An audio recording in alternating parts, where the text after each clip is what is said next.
Welcome back viewers. और अब जो हम बात करने जा रहे हैं वो डॉक्टर शकील औज के हवाले से करने जा रहे हैं, जिनकी शहादत आज के ही रोज़ हुई थी।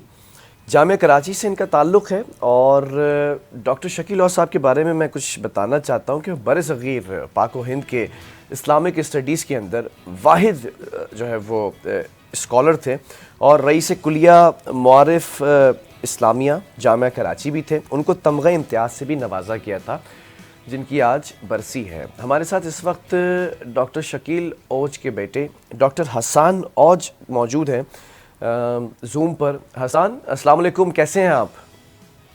वालेकुम सलाम जी, बिल्कुल ठीक हूँ मैं। आप कैसे हैं? अल्हम्दुलिल्लाह Hasan, you are a very good son of your late father और आप माशाल्लाह से जिस तरह चीज़ों को लेकर चल रहे हैं, it's good to see you. आप हमारे प्रोग्राम का भी हिस्सा रहते हैं।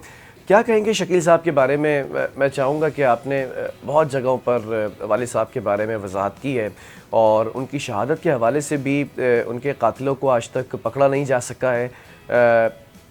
आप क्या इसके ऊपर कहना चाहेंगे?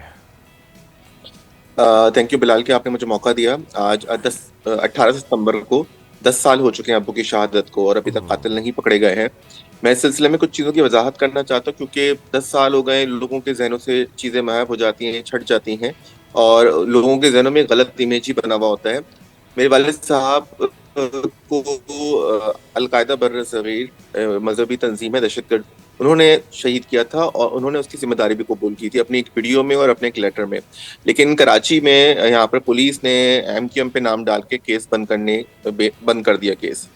और जो है मैं केस उधर बोलता रहा कि भाई जो असल कातिल को गिरफ्तार किया जाए, लेकिन उस सिलसिले में कोई कार्रवाई और कोई पेशरफ्त नहीं हो पाई। फिर मुझे एक ठीक है। आला पुलिस के अफसर ने बुला के ये समझाया कि देखें, क्योंकि केस को जब केस बहुत हाईलाइट हुआ था तो कातिलों की गिरफ्तारी जाहिर करनी थी, तो उन्होंने उस वक्त सियासी जमात के कारकुनानों को गिरफ्तार करके ये दिखा दिया था कि हमने गिरफ्तार कर लिए हैं और केस चलाएंगे। और जो असली कातिल हैं वो भी हमने पकड़े हैं, उनमें से 2 पकड़े हैं, लेकिन हम उनके खिलाफ चालान पेश नहीं कर सकते क्योंकि ऑलरेडी चालान उनके खिलाफ दूसरे लोगों के खिलाफ पेश हो चुका है। तो इनके खिलाफ हम दूसरे लोगों का चालान पेश कर देंगे। मतलब मेरे वालिद साहब के जो असली कातिल हैं उन पे किसी और का इल्जाम डाला जाएगा। तो मैंने कहा ये तो बहुत ज्यादती है, क्योंकि एक आदमी को उसकी नजरियात, उसके अकीदे, उसकी प्रीचिंग्स की वजह से कत्ल किया गया है, तो लोगों को पता होना चाहिए। देखिए, अगर एक आदमी किसी हादसे में शहीद हो रहा है, एक आदमी मगिंग के एपिसोड में, मोबाइल स्नैचिंग में शहीद हो रहा है, और एक आदमी जिसको पहले तो उसके खिलाफ कैंपेन चलती है, एसएमएस कैंपेन चलती है 2 साल तक, फिर फतवे दिए जाते हैं उसके खिलाफ और फिर उसको शहीद किया जाता है।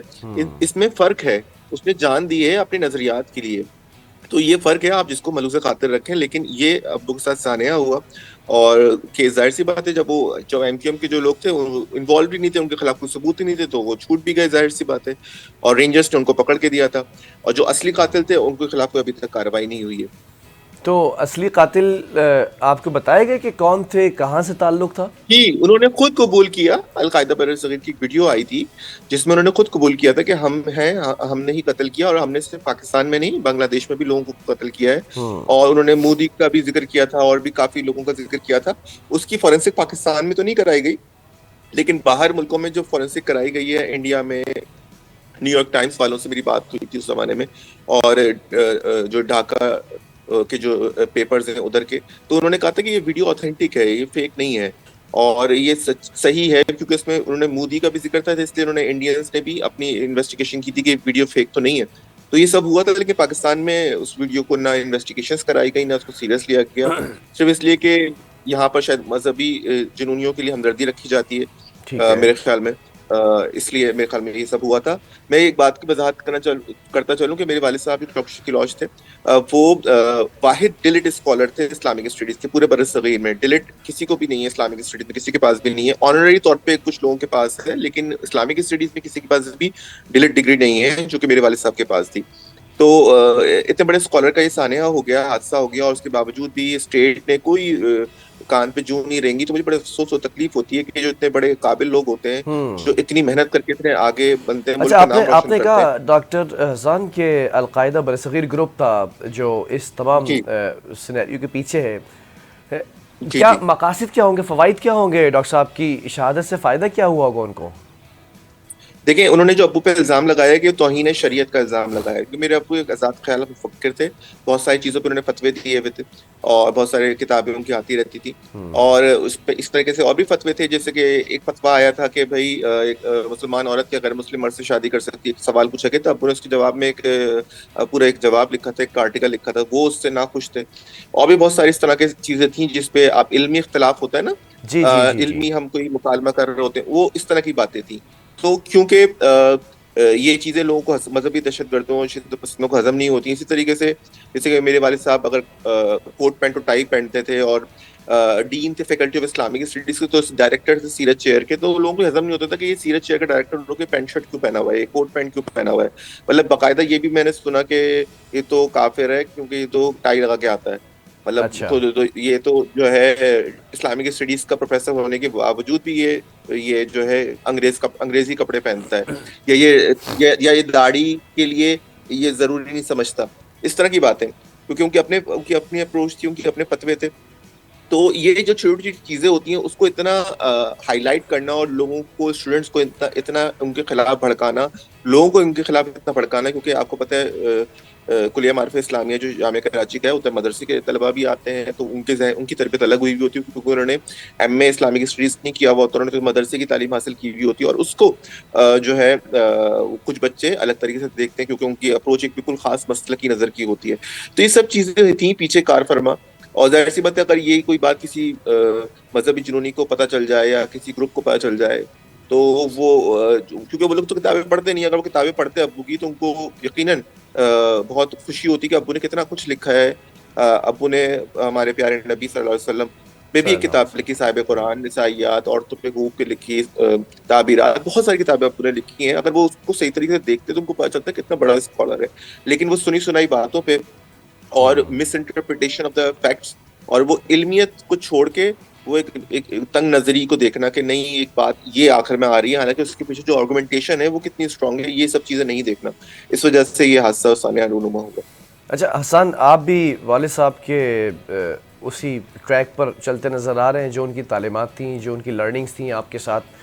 आपको इन 10 सालों के अंदर किसी किस्म का थ्रेट आया जो इसके पीछे थे लोग, क्योंकि अब आप उनके चश्मो चिराग हैं, आप उसी ट्रैक पर हैं, तो is there any kind of threat which you have received in past 10 years? बहुत अच्छा सवाल किया है। शुरू में जब मैं आपको केस परस्यू कर रहा था, मैं प्रेस कॉन्फ्रेंस करने जा रहा था, तो उस वक्त मेरी गाड़ी को तोड़ दिया गया, मेरे घर की हैच पे आग लगा दी गई जब प्रेस कॉन्फ्रेंस करने, जब मैंने प्रेस कॉन्फ्रेंस नहीं की। फिर जब तक मैं केस परस्यू करता रहा, मुझे बहुत जगह से बोला गया कि जान को खतरा है और ये सब चीजें, पुलिस तक मुझे खुद बता रही होती थी और कि आपकी जान को खतरा है। लेकिन जब मैंने केस परस्यू करना छोड़ दिया 2017 में, तो उसके बाद से कोई मसला नहीं आया। तो मैं समझता हूँ कि वो मुझे केस से रोकने की चीजें थी कि मैं केस परस्यू ना करूं, और बस यही थी वजह कि मुझे डराया जा रहा था और कि मैं डर के बैठ जाऊं। तो बस मैं असल में दूसरी चीजों में बिजी हो गया। फिर मैंने सोचा कि इल्मी काम करना जो है वो ज्यादा जरूरी है, तो मैं उसमें लगा रहा। यकीनन मैं ये करता हूँ तो मुझे नेगेटिव फीडबैक बहुत ज्यादा आता है, बाकायदा बहुत गंदे इल्जाम लगाए जाते हैं हमारे खानवादे की तरफ, तुम लोग तो कादियानी हो, तुम लोग तो मुल्हिद हो, तुम लोग तो मुर्तद हो चुके हो, इस तरह की बातें बहुत सारी की जाती हैं। लेकिन जो हमें सच और हक लगता है और दीन का काम है वो हम करते रहते हैं और करते रहेंगे इंशाल्लाह, अहले सुन्नत के लिए इंशाल्लाह।